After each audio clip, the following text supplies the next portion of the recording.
It works. We're good. Sorry.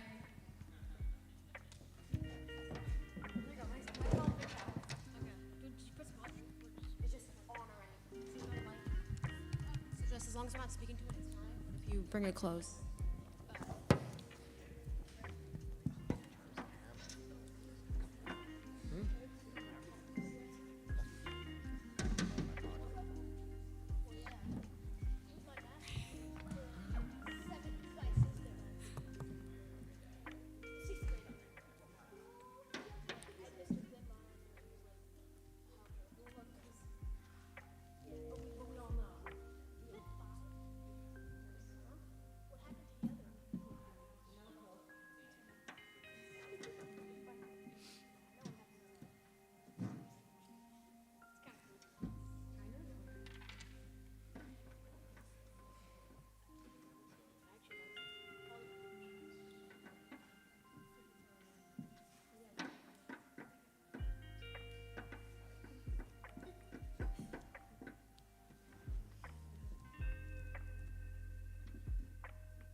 No problem, Mike.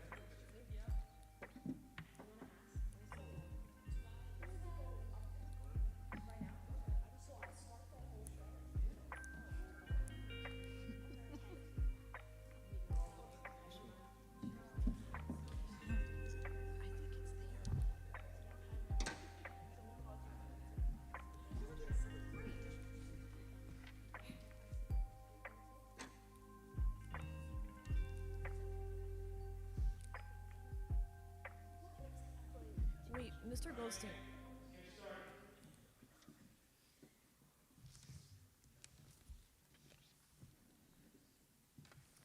Good evening, everyone. My name is Anastasia Abramova, and I'm the current president of the Eastchester Mock Trial and Debate Club. I'm honored to moderate the debates at Meet the Candidates Night tonight. Before we begin, please join Martin as he will lead us in the Pledge of Allegiance.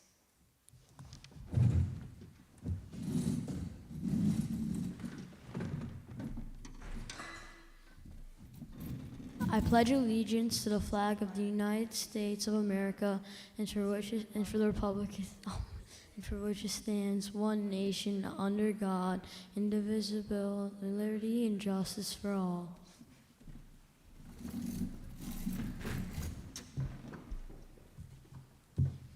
We are grateful for your participation this evening, whether you're here in person or watching from home. Your engagement reflects a vital commitment to the future of our schools and community. In addition, we would like to thank all who submitted questions. Your input is valuable to every step our district takes towards success.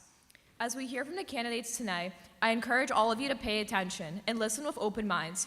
Eastchester School District prides itself on principles of teamwork, transparency, and collaboration, all of which will be exemplified through the public viewing of this event. Tonight, you will be hearing from several members of both the Eastchester High School and Eastchester Middle School debate clubs who will be answering questions, timekeeping, and moderating. Please give a round of applause for all those who worked tirelessly to make this event possible.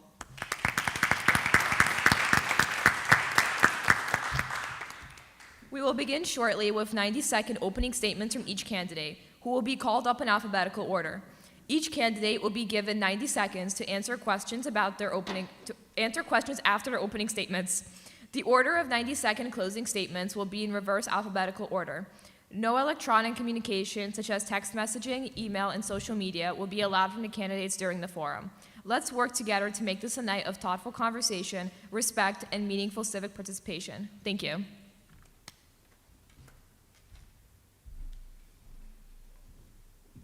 Oh, you may now begin opening statements in alphabetical order, so 90 seconds. Are you going with Civitano or Lombardi? Yeah. I guess I'll go first. Okay. Do I do from here? Okay. Good evening, ladies and gentlemen. I am Christine Civitano Lombardi, and I am honored to be running for re-election to the Board of Education. First, I would like to thank the administrators of the high school and middle school, as well as the debate clubs, for hosting this event. Over the past 3 years, I have had the privilege of serving our community alongside Lori and Matt, working to ensure that every student has access to a high-quality education. We have made meaningful progress in strengthening academic programs such as Algebra for More, an enhanced writing program, and opening up more Regents and AP classes. The implementation of these programs would not exist without our talented administrators and teachers, and for that, we wish to thank you for your dedication and commitment to our children's growth. Most importantly, the well-being and the safety and security of our students remains our highest priority. We have taken proactive steps to strengthen safety measures, provide access to mental health resources, and foster a culture of care and respect. There is still more work to do. I am running because I believe in the potential of every student. I am committed to continuing the work of building strong schools that reflect the values and needs of this community. As a mother of 2 daughters, a 7th and 5th grader, I have a vested interest in the success of our schools. Thank you for the opportunity to continue to serve Eastchester.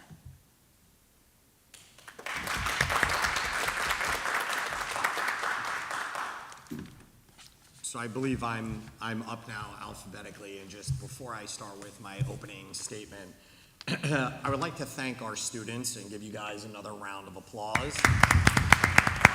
This night would not be possible without all of you and the administration and the teachers that helped guide you to this evening, and I think any opportunity to change things into an educational experience for our students is valuable. So in advance, I thank you all. So good evening, everyone. My name is Matthew Finelli, and I'm honored to be seeking re-election as your school board trustee. As many of you know, I am not just a board member, I'm a parent with 5 children who have been part of this school district. 1 has already graduated from our high school, 2 currently attend Ann Hutch, another is at Waverly, and my youngest will join Waverly this September. My family's journey through our schools gives me a unique perspective on the challenges and opportunities at every level of education. As a parishioner at Immaculate Conception Church and a longtime community member, I believe in the values that make our neighborhood strong: commitment, integrity, and service to others. During my time as trustee, I've worked hard to support policies that benefit all students while being mindful of our resources. I understand that strong schools create strong communities, and I bring both my professional experience and personal investment to every decision that I make. What I value most is listening to you, parents, teachers, administrators, and students alike. Good governance means hearing all voices and finding solutions that work for everyone. This collaborative approach has helped me build connections across our district and address challenges effectively. I don't just talk about supporting our schools, I live that commitment every day through my involvement as a parent, as a community member, and a dedicated public servant. I'm Matthew Finelli, and I would be grateful for your support in the upcoming school board election on May 20th. Thank you.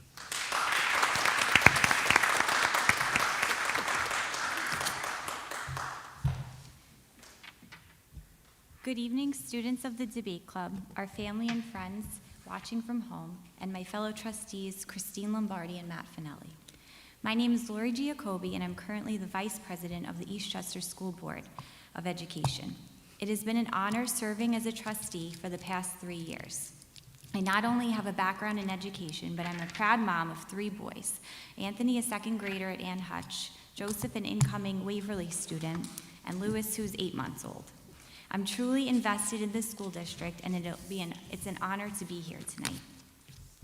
As I reflect on the goals we shared with the community back in 2022, it's been incredible to see how much our school district has evolved.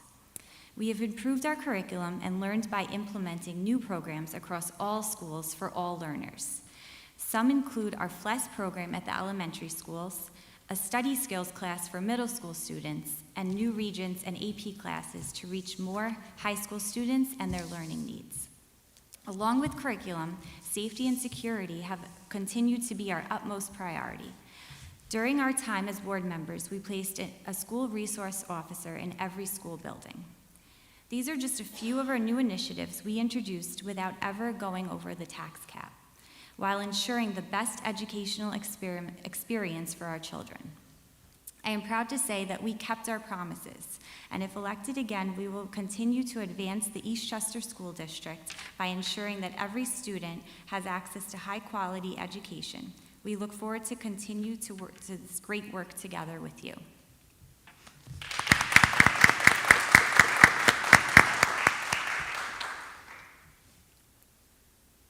We will now move into the first phase of questions, so 90 seconds.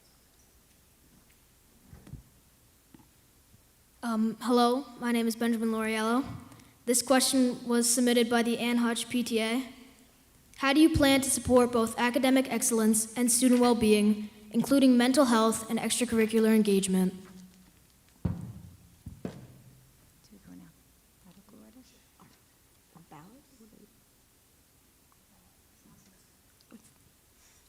order? I'm happy to go Okay. first, or if there's a particular order.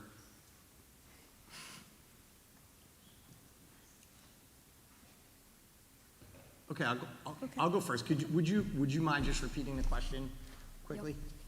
How do you plan to support both academic excellence and student well-being, including mental health and extracurricular engagement? Thank you. That's an excellent question. And I think from my perspective, past results indicate future outcomes. And what I would say is the investment that this board has made in programs like Ruler and having individuals specifically at Ann Hutch like Miss Stone, where children are getting more in touch with their feelings and looking at students as a whole individual and not just focusing on academic needs, I think is the beginning of that. And when I look across all of the things that have been accomplished from an academic and a social and emotional learning perspective, additional programming like FLES and literacy coaches, and what we're planning for additional math coaches, as well as really looking at some of the work that Dr. Bill Meyer is doing in terms of SEL, the funding and the resources and the commitment for that is one way that I would continue to support that, to have a holistic view of each and every student. All right, thank you for your response. We'll move on. Thank you, Matt. And to continue on Matt's point with respect to Dr. Myers, we are also investing at the start at the high school clinic, the SOAR Center, which is a student outreach center. And there, the students will also engage for mental health clinics as well as WISE workshops. And also the goal is if you have students that are working in these centers, well, that will eventually trickle down into the elementary schools. Additionally, with respect to some of the program that Matt's also referenced, you know, a lot of the children's extracurricular activities, especially the rec leagues, also enhance the children with respect to SEL and their commitment to each other, such as the buddy programs, as well as the Heart Helpers. So the programs are there in place, and it's just in a building environment, building from the top down and the bottom up of how that all flows to the children. All right, Ms. Giacobbe, Sure. Can you repeat the question? how do you plan to support both academic excellence and student well-being, including mental health and extracurricular engagement? Regarding social emotional learning, I feel like I'm very passionate about this topic because although academics are important in a school setting, students need to express their emotions and have interpersonal skills, and they need to be able to solve problems with each other. And, you know, they're just important skills to have in order to be successful. And I know Matt mentioned the district that implemented the Ruler program recently, and this program teaches emotional intelligence to students across all of the 5 schools. And it just teaches students to be like more compassionate towards each other. And it's embedded into the curriculum. And I just feel like it helps students build healthy relationships. And, you know, as Matt said, we hired Dr. Bill Meyer, who's done an amazing job with this regarding SEL so far. We also have the new high school schedule that will allow for more SEL work. We have an allotted time in the schedule that can focus on just fostering personal growth and having more assemblies that will reflect social emotional learning. So thank you. Just real quick, is there any way we can tone down the sidelights? They are hitting us right square in the eyes. Is that a possibility? Bless you. Yes, bless you.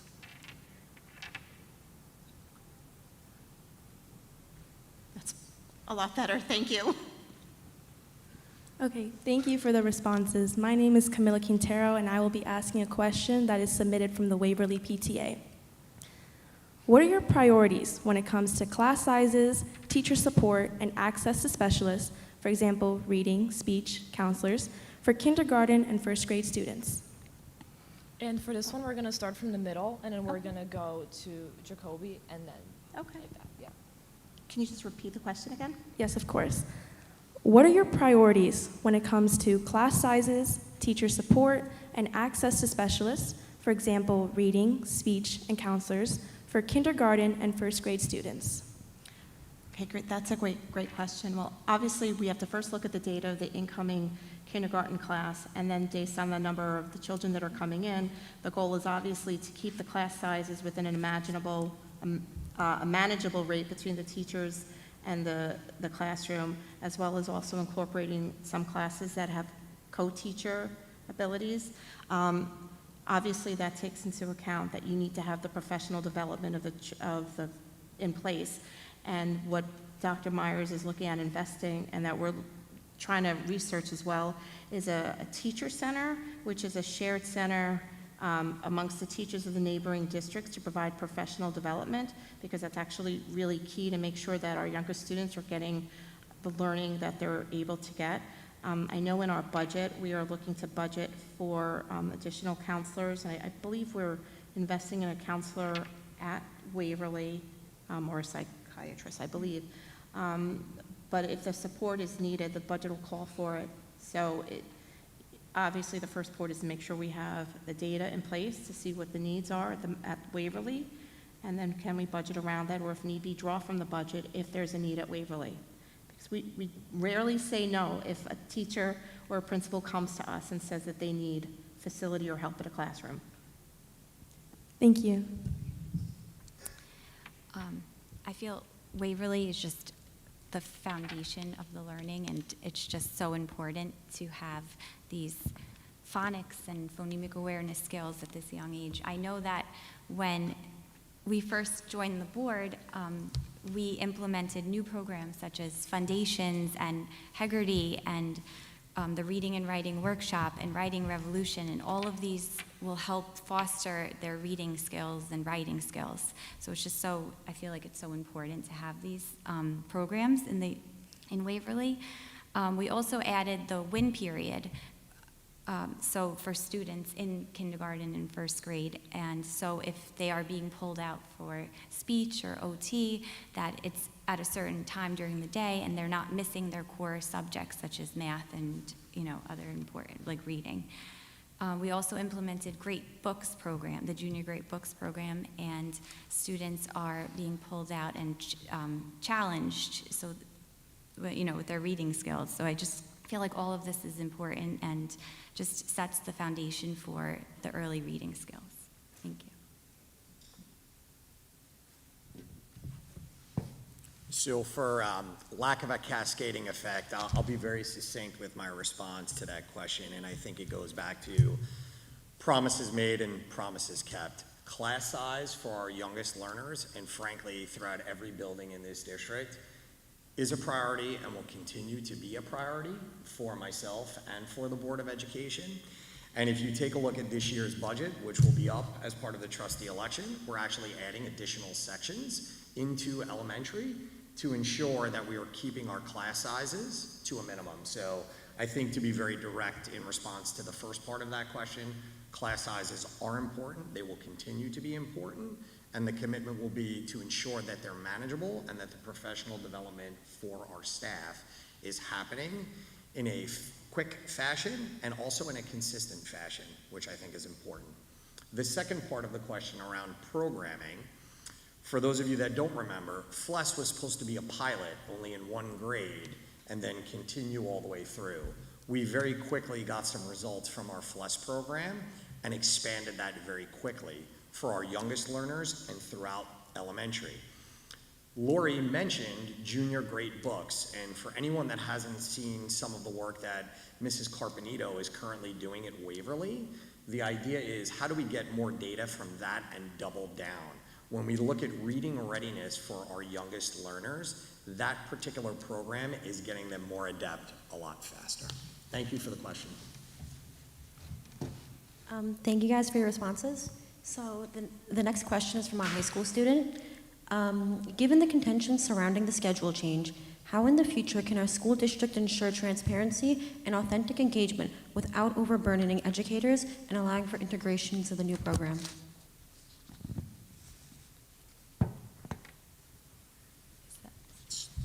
So we're gonna start with Jacoby and then go like This down way? the line. Okay. I'm sorry, do you mind repeating? Okay, so the question was, given the contention surrounding the schedule change, how in the future can our school district ensure transparency and authentic engagement without overburdening educators and allowing for the integration of new program? So regarding the secondary schedule, we have a great administrative team who worked very diligently on this schedule.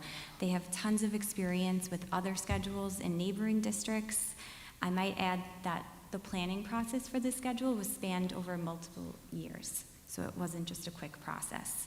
And throughout that process, they've taken feedback from parents, from students, from staff members, and there's so many benefits that will come with this new schedule, such as time for social and emotional learning that will help with the anxiety. There's college essay workshops, college Kickstart program.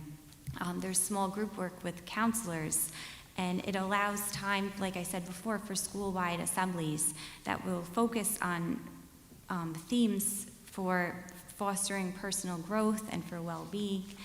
And I know that we have the right people in place, and it's the board's job to support them with their recommendations.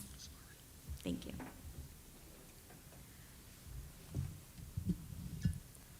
So again, also without repeating everything that Lori said, we do want to recognize that the board and administration, we understand and we respect the community's perspective as to the issue surrounding the schedule change, which is why we had the dialogue last week. But just to echo what Lori said, the schedule change came about after about 1.5 to 2 years worth of study.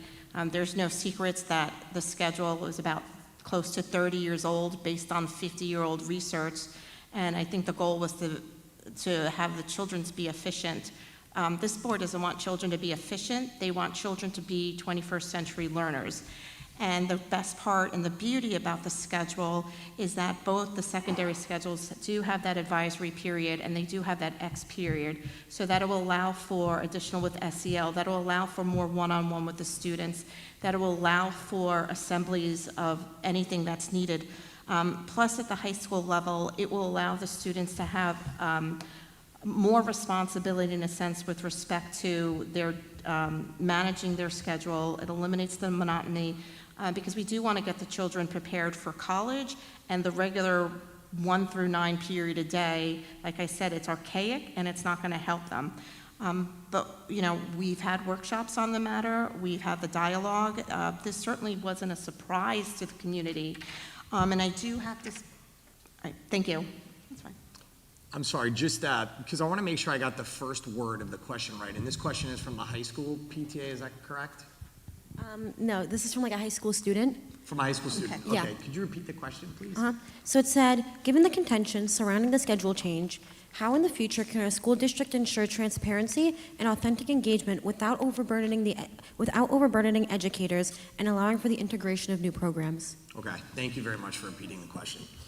I think from my perspective, I think there was an appropriate level of community engagement from the onset of exploring and looking at a modernized, and I'm going to use that word very deliberately, a modernized secondary schedule. Our current schedule, for those of you that don't know, has severe limitations. Those limitations impact our students. And I think we recognize change is hard, but if you don't change, you get stuck in the mud. The current schedule that we have, the 9-period schedule, limits us significantly from including additional programming for our students. And here in the audience tonight, for those of you that aren't here that are on Zoom, I'd like to thank Chris Welsh, Madeline LeBou, Rob Giacobbe, and the administration for being very thoughtful, very meaningful in terms of looking through every option on the revised secondary schedule. And I, for one, am excited. A goal of mine going into next year and this next term is to see that schedule through, to get some additional learnings from that, look at some data. And I think as a learning, which is very different, the community engagement and that community forum, we should do more of that. And I feel like the community has been heard. And because of that, we actually made tweaks to what the secondary schedule is going to be very, very quickly. And I realize you have the hardest job of everyone with the stop sign. Very quickly, we got community feedback that said we don't want extra help in the morning, we want it in the afternoon. That's a change that was effectively made. So I feel like more community dialogue, more community involvement is something that we would absolutely be committed to. Thank you. The next question is from the high school debate club. What do you see as the biggest challenge facing our school district, and how do you plan on addressing it? So we're going to start like we did for the first one, so we're going to start with you. Okay, absolutely. That's actually an excellent question that you all came up with in terms of the most difficult thing that we would be facing. Right now, the most difficult thing that we will face and probably continue to face in the future is ensuring that East Chester gets her fair share of funding from the state. For those of you that don't know, that are reading about it, the calculations for state aid and foundation aid and hold harmless, which are all budgeting codes that come down from the governor's office, is something that every year, frankly, we bite our nails and hope we're getting that. One thing that we have done effectively is to work with our local politicians, Amy Paulson, Shelley Mayer, and to advocate and go to Albany to ensure that we're talking to the right people to get our fair share. That, frankly, is one of the biggest challenges that we're going to face, is inflation, rising costs, and ensuring that we have a tremendous fiduciary responsibility to our taxpayers and to our students, and making sure that it's a very balanced approach. Thank you for your response. Ms. Lombardi? Sure. So obviously, I'm going to echo what Matt has to say, because the budgetary constraints are an issue that we'll face every year, that any Board of Education will face. So we have to watch what the state is doing. One thing that we have to keep an eye out with respect to budget, not only the foundation aid, but some of the policies that the governor is thinking about and or implementing. For instance, I'm sure you're all hearing a lot of the chatter about the cell phone issues, as it appears that the governor is going to sign a bell-to-bell cell phone constraint, but she's leaving it up to the districts to figure out supposedly how to implement that. So we're going to be working with our attorneys and our policy committee to see how we can carry that through. Additionally, that we have to keep in the forefront is that our governor is looking at having, I think by 2026, buses are supposed to be emission-free or electric. The issue with that is that we don't have any idea if there's going to be any funding for that budget, for that issue. And as it stands, transportation is a huge cost in our budget. So that's something that we have to keep an eye out and have to hopefully not make any hard decisions. Thank you. Ms. Giacobbe? I agree with what Matt and Christine said. I feel another challenge for us is facilities. You know, we're always evaluating our unmet needs, and we have so much to catch up on as a board. So now that we have the right people in place, that we can move forward. And we're a board, like Christine said, we always try our best to make it work and say yes. Like, for example, our music department needed more space, so some board members took a tour, and we made it work with what we have. So now I think they have now 2 classrooms, or 2 in the middle school and now 2 in the high school, so that we can accommodate all of our musicians. So facilities is definitely a struggle, but we find ways to make it work. Thank you. This next question also comes from the Eastchester High School Debate Club. How will you work in collaboration with the administration to uphold and protect the faculty and staff of the school districts as they carry out their instructional duties? We're going to start with Ms. Lombardi on this one, and then we're going to go to Jacoby and then to Finelli. Okay, can you repeat the question again? Of course. How will you work in collaboration with the administration to uphold and protect the faculty and staff of the school districts as they carry out their instructional duties? Okay, great, thank you. So every year, we have a board retreat with administrators where we as the board set forth our goals, and we have a collaboration with the administrators. We actually separate out in teams. I do have to say, though, this isn't just the board versus the administration versus the superintendent approach. This board has got a trifecta relationship. So we do have an open dialogue with our administrators. We all work together. If there is an issue, administrators know they can always reach us. In helping with the teachers, I think the biggest issue is making sure that they have the right amount of professional development. And again, that goes to the teacher center that we are exploring. That's it. Thank you. Ms. Giacobbe? I'm sorry, do you mind repeating the question again? Of course. How will you work in collaboration with the administration to uphold and protect the faculty and staff of the school districts as they carry out their instructional duties? I believe that we now have the strongest admin team in the history of Eastchester School District. And within that team, we have a mentoring program. So I know, we do have a lot of new admin, but they are being mentored by seasoned admin. And also all of our most of them are getting their doctorate degrees through Long Island University. So they are a cohort working together, and I feel like it helps build their relationships. So they're working collaboratively. We also have the high school schedule that the middle school, Ms. LeBeau and Ms. Chris Welch are working together on, so that to create a presentation regarding the new schedule so that they're working collaboratively together. We're a board that fully supports our teachers, our admin, so what I feel like we are transparent. We want to be very open, and if they ever need anything, we want them to know we're here. We fully support them.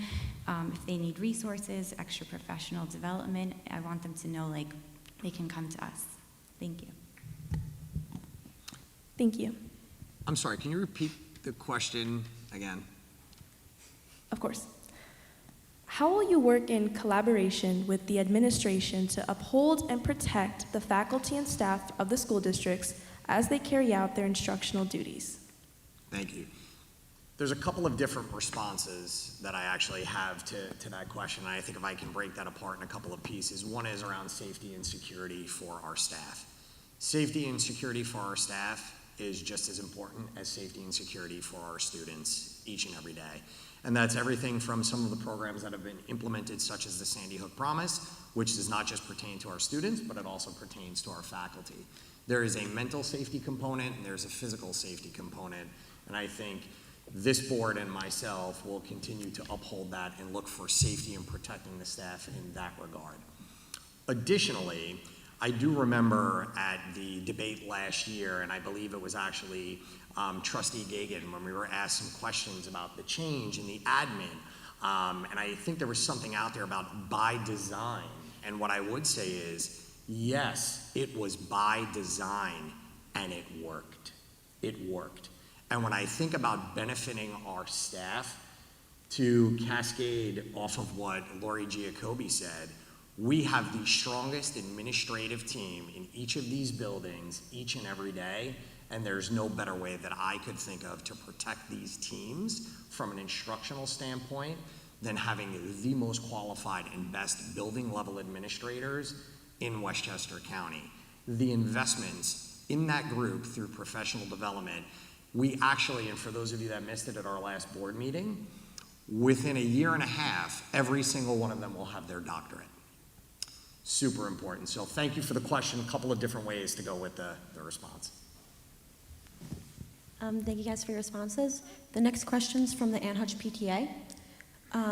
With the new superintendent starting next school year, how do you see the board's role in supporting a smooth transition while also holding leadership accountable to the district's goals and values? And for this question, we're going to start with Ms. Jacoby and then go down the line. Okay. The most important job of a school board is hiring a superintendent.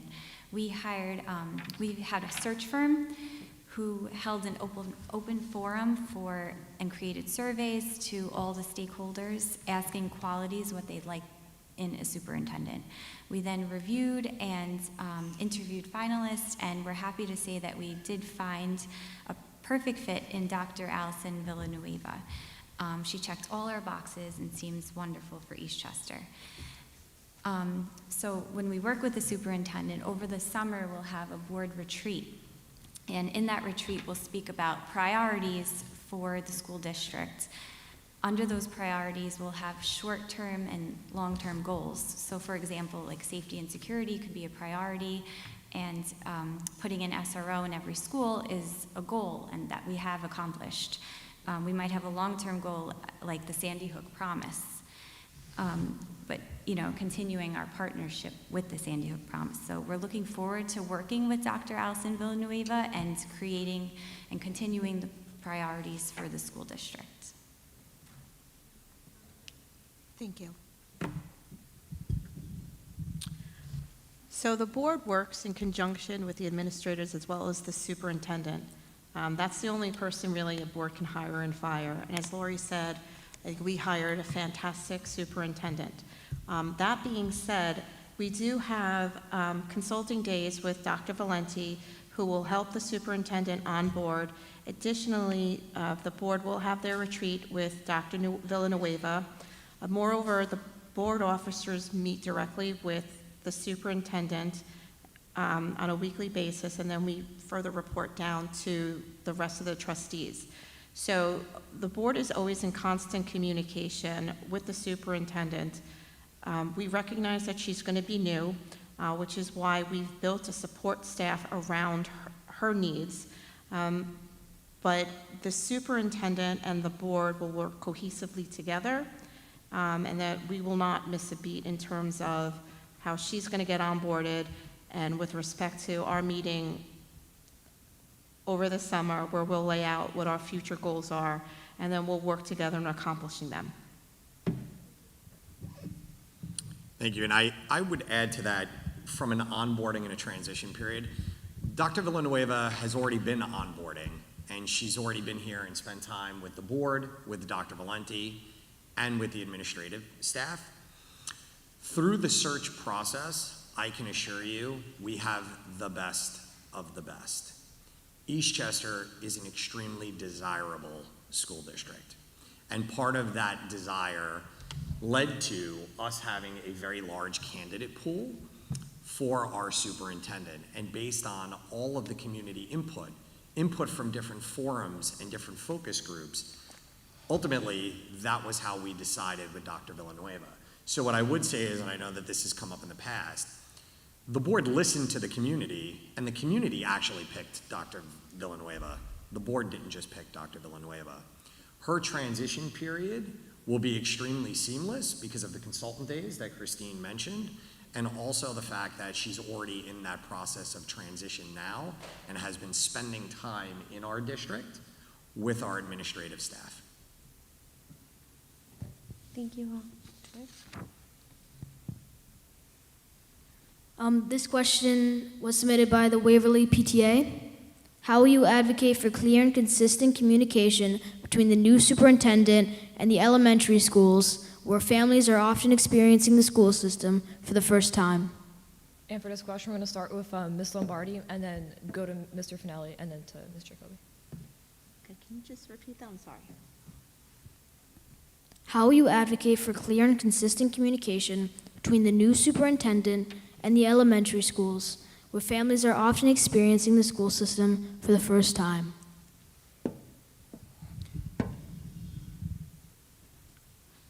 So I do remember those days and being very frazzled with respect to having a child going into Waverly and not really knowing what's going on.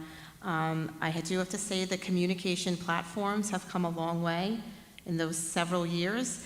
I do have to say we have now, with the application of Parent Square and the amount of letters that are going out into the district to the new families, setting forth the expectation, I guess the evaluation days has drastically improved over the time, and I can only thank Robert Jacoby for the Parent Square platform. Regarding, I believe there's also, correct me if I'm wrong, I think there's like a ease-in process for Waverly students, as well as I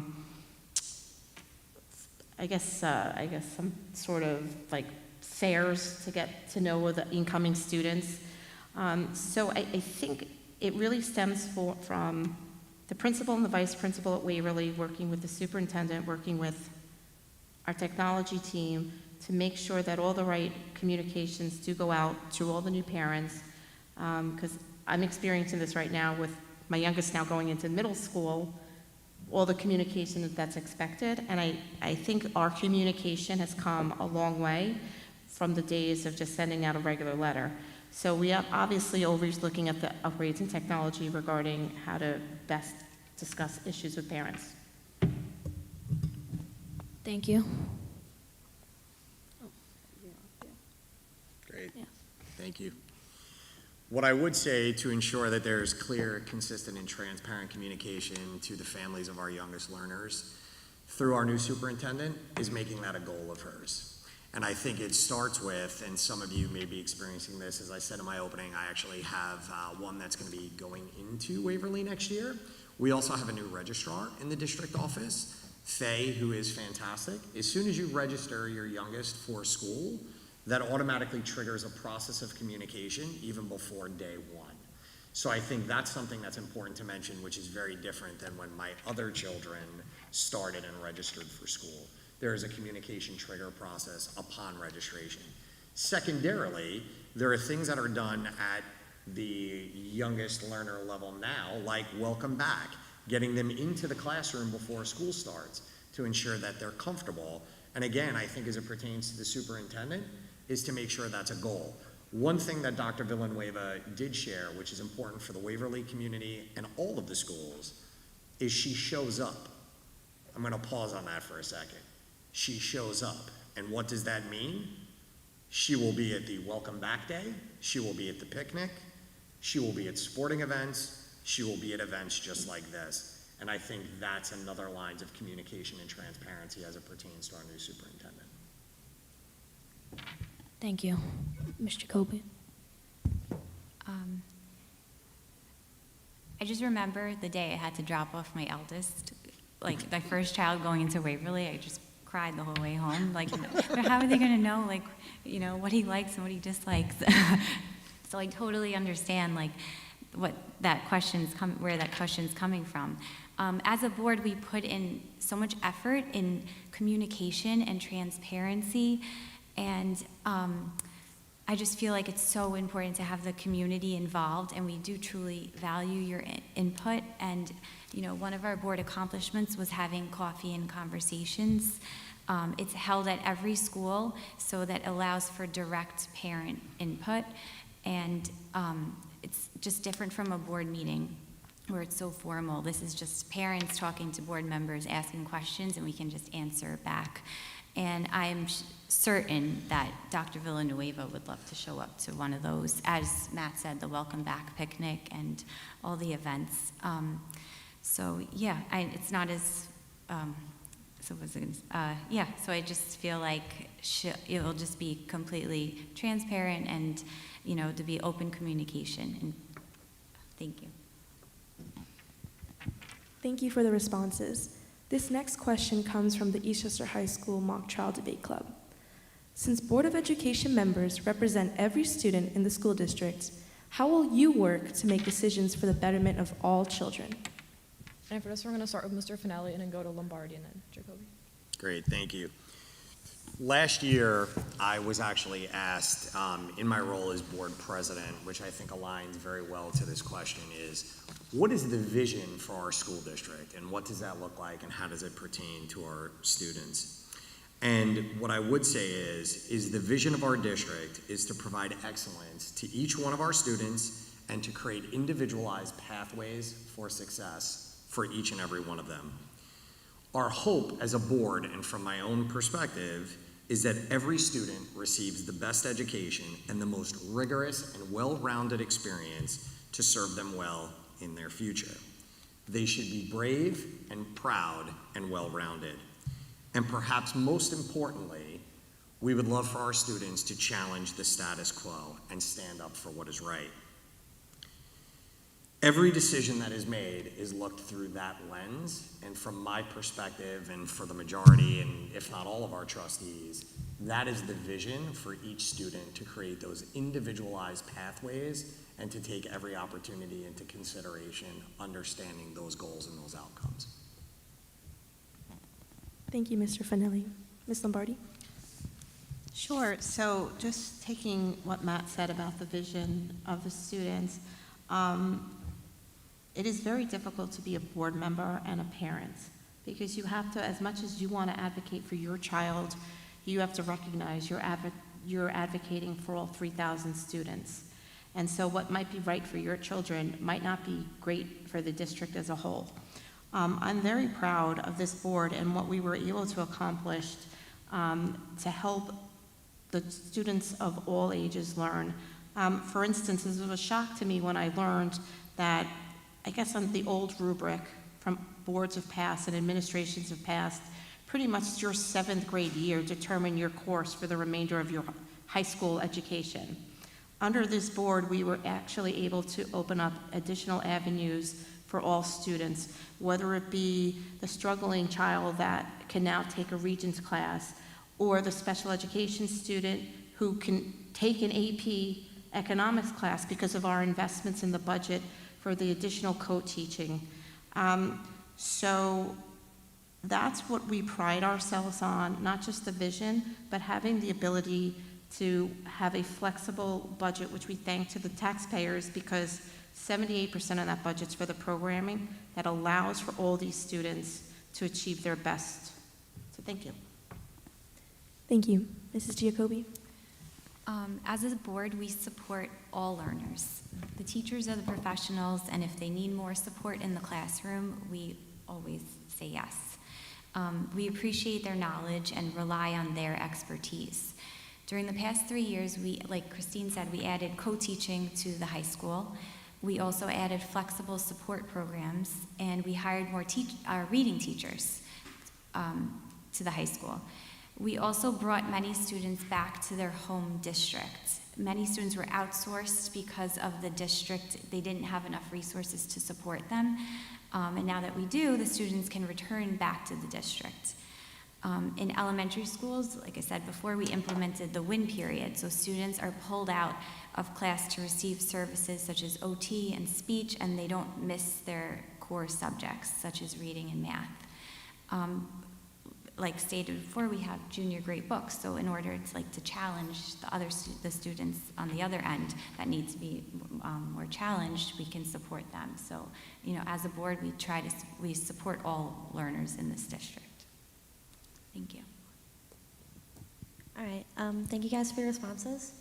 The next question is from the sports club. Eastchester High School has had 5 athletic directors in the last year and now an incoming new superintendent. What specific initiatives will the board take to ensure the new AD and athletic department will effectively function throughout the year and be supported administratively? Sorry. And for the order of this one, we're going to go Jacoby, Lombardi, and then Finelli. Like I said before, I'm confident we have the best administrative team, and that's including our new athletic director, who was hired for Eastchester with great recommendations. The BOE created a policy recently that there's no fraternization, so And we also have a sports communication app. So there's a new platform for students to communicate with their coaches only through this app, not through texting. We also spoke with guidance counselors. Before we were elected, there was, students were receiving a program called Good Touch, Bad Touch, only once every other year, but now we made sure that they're implemented every year, and students receive this assembly every year. And like I said before, the high school schedule allows for more assemblies on such topics. So I feel like we're just confident that the new athletic director will, and our protocols in place will help, students feel safe. All right, thank you so much. Sure, thank you. So as Lori said, we hired a great athletic director who came to us from Ardsley, who in that district was phenomenal and elevated women's sports, which is something that I think was lacking here. I think it was great in the last couple of years that we have the flag football, but now we have an additional emphasis on female sports to help level the playing field. We've recognized under this past budget that Eastchester lags a little bit with respect to coaching, but that was more financial. So we've increased the stipend so that we can attract coaches to our district. Additionally, our budget calls for new spring teams, as well as, I think, a JV girls flag football team. Moreover, we actually listened to members of the sports club, and so we increased the trainer at the high school to 12 months. Moreover, we've also provided to the middle school a strength and conditioning coach. So with those in place, stipends for better for coaches to attract better, to be a little bit more wanting to come to Eastchester, the trainers for the children, the additional support of the new clubs and teams, that all rallies around the new athletic director, and hopefully that's the support that he'll need to hopefully stay. Great. I think I'm going to go back to the root of the question in terms of the churn in the athletic director role. I agree with everything that Christine and Lori said. I think Mike Ramponi, for those of you that haven't met him, he is a rock star. I also think in terms of his hiring process, we had a hiring committee that included parents, coaches, folks from the sports club. So I think that's very important. To ensure someone staying on and being here and being successful, it starts with clear goals, clear objectives, and benchmarks along the way. And for the AD, as well as for our administrative level staff, the superintendent, having goals, benchmarks, and holding people accountable, it's fair to them, and it also helps to set and raise the bar of the standard. And I do believe that will help in the athletics department. All of the other items mentioned, additional coaches, more sports, budget, I will say very directly and very frankly, all of my kids play sports. I believe in sports. My family believes in sports. The investments will be there. The buck needs to stop with our new athletic director. He's running that programming, and I think as he gets more involved in things, we need to give him the patience and the grace to run that, knowing that there's very specific goals and benchmarks along the way. Thank you. So now we're going to close off the questions part of the evening, and we're going to move into closing statements of 90 seconds. So contrary to what we did for opening, we're going to go in reverse alphabetical order. So we're going to start with Lombardi, Finelli, and then Jacoby. I started off because my legal name is Civitano Lombardi, so that's a C. Got it. Okay. So I'll go last. So then we're going to start with Finelli, Jacoby. Sure. Wait, no. Yes. Sorry, Yep. Jacoby, ABC. Finelli. And then- Jacoby, Finelli, and then Finelli, Christine. yes. Okay. Yeah. Okay. Thank you to the Debate Club for hosting their first ever Meet the Candidates night. You all did an awesome job. During the last 3 years, I've been humbled to serve the community as a school board trustee. Tonight, you heard many accomplishments that we have achieved as a board over the years. However, there's more to do as we continue to grow and support our children. As trustees, we are dedicated to constantly finding new ways to improve. As our current superintendent, Dr. Valente, says, if you aren't moving forward in education, you're moving backwards. So I am committed to continuing to serve our students and making the school district the best that it can be. The care and commitment I have to our wonderful community is immeasurable. So much of what we do as a Board of Education, along with your support, makes Eastchester a beautiful town to raise a family. I am fully invested in making the children in our community thrive and feel supported every step of the way. As always, we are grateful for your support. Thank you.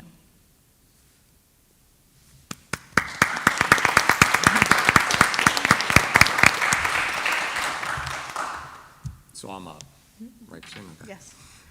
Thank you all for being here tonight. 3 years ago, I stood before you and you placed your trust in me to serve on the Board of Education. And it has been my honor to work for our students, teachers, and community. During my time on the board, we collectively have completed many things. We modernized our school security systems while maintaining welcoming environments. We expanded and advanced placement offerings and established new vocational programs. We've added more programming for our students, all while maintaining fiscal responsibility. But our work isn't finished. If reelected, I'll continue fighting for smaller class sizes, for competitive teacher salaries that keep our best educators here, and for curriculum that prepares all students for the rapidly changing world that they will inherit. I believe that education is not just about test scores, it's about preparing young people to think critically, to solve problems creatively, and to engage compassionately with their community. That's why I've always made decisions based on what's best for students, for all students. I'm asking for your vote not because I have all of the answers, but because I've proven I'll work tirelessly to find them. With your input, with transparency, and with our children's future always as my North Star. Thank you, and I hope to earn your support on Election Day, May 20th.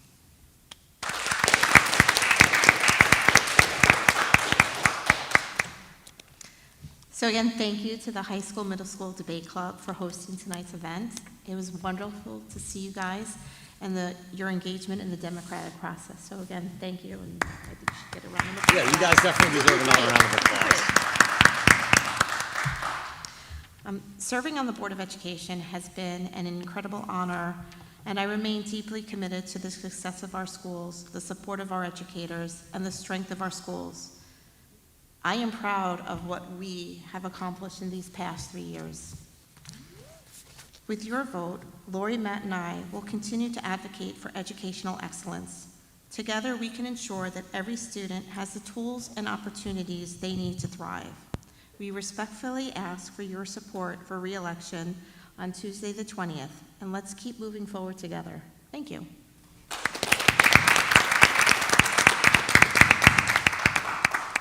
Thank you for a great evening. Let's give a round of applause to all the candidates tonight.